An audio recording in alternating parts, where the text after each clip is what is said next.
เงอะก็ถ่ายมื้อนี้บุญน้องแวงเด้อพี่น้องเด้อบุญน้องบัวน้องแวงเจ้าเฮียต้นพอดีได้อาจารย์เล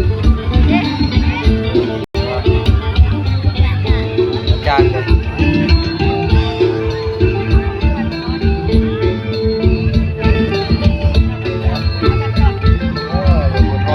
ทอดเวทีมพี่น้องตัดผมว่าอย่าง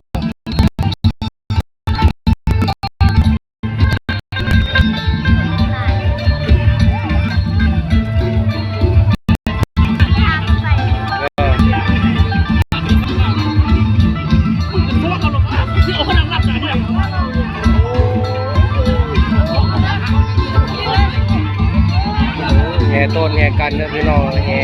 ต้นเขาวัดโอ้ในบ้าน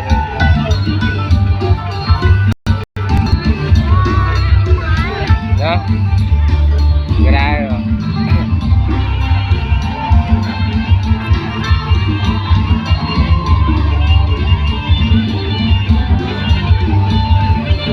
แห่ต้นมวนพี่น้องเอ้ย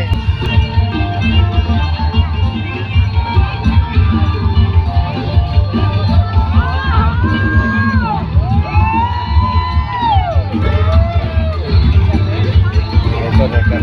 เป็นบุญประเพณีเราที่เราเนาะบุญบ้านแต่ละบ้านกับพวกกันเนาะประเพณีแต่ละบอนเนาะ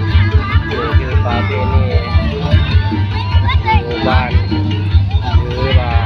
หมู่จอมพระดาวกันเนี่ยเนาะประเทศดาวเชื่อเป็นแห่บุญกับแห่ต้นแห่กันมาวันไปถวายให้เพื่อนเนาะชาวบ้านชาวซองจะมีต้นแต่ละเรือนแต่มีการขับแขกขับหูขับคนเนาะขับแขกคนเดินมาแต่ทางอื่นเนาะ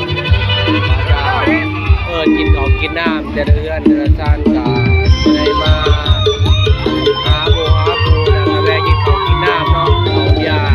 อายาปาปี้กับต้นน้ำปีหับน้องแล้วทุกคนเนาะคนที่มายามหมู่ยามเพื่อนในบ้านเนาะจะมีเฮต้นแห่กันไปเดี๋ยวจะมีซ่ามีมาด้วยพี่น้องเด้อมี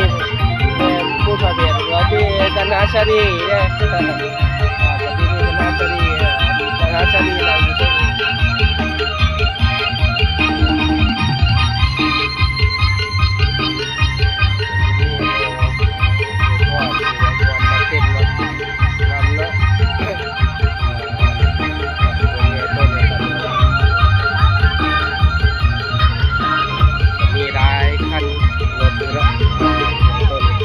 นี้กองเนี่ยอันนี้ก็เป็นม้าเนาะพี่น้องเนาะเป็นม้าอันนี้ก็จะเป็นกองนะคะสบายบ้านเลยแต่ละเรือนบางทีก็แต่ละเรือนก็จะมาเห็นกองเห็นอย่างแบบแห่เขาวัดเขาว่าเนาะไปงานไปเสพไปงานที่วัดโอ้รถที่ร้านเลยพี่น้องเนาะเอาเงินมาขอลงมือกันก่อนเนาะติดตามตอนต่อไปเด้อพี่น้องเด้อ